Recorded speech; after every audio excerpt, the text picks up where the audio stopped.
దీంట్లో సాల్ట్ కలిపేసి ఇడ్లీకి పెడుతుందనమాట చూడండి అమ్మ. ఇడ్లీ పిండిలోకి సరిపడిన సాల్ట్ వేసుకోవాలి. ఒక గ్లాసు అనమాట పిండి అనమాట రుబ్బి రవ్వ కలిపి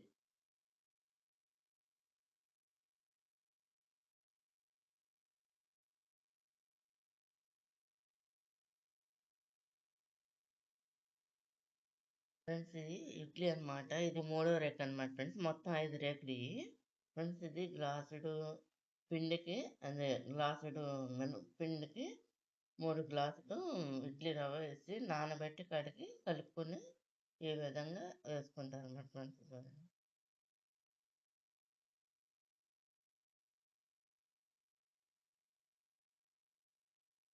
ఇలా వేసుకుంటారు. దీంట్లో గ్లాసుడు వాటర్ పోసుకుంటారు అన్నమాట. అడుగునమాట ఆవిరి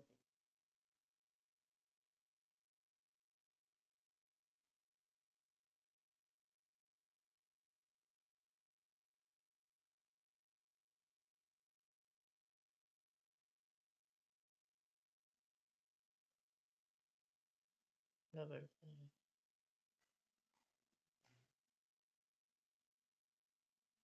ఇడ్లీ పొయ్యి మీద పెట్టేసాం.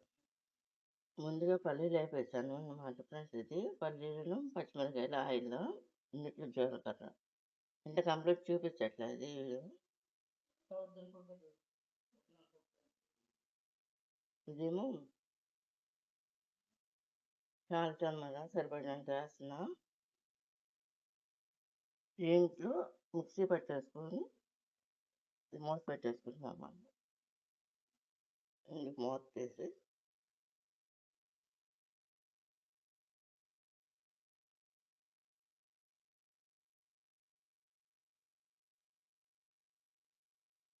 ఇంకా కలుపుకుని ఇందులో వాటర్ పోసుకోవాలి.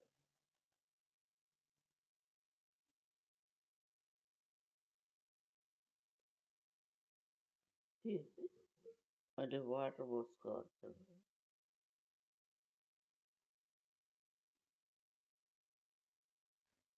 మళ్ళీ మిక్సీ పెట్టాలి. ఇది ఇట్లా రావాలన్నమాట పచ్చడి.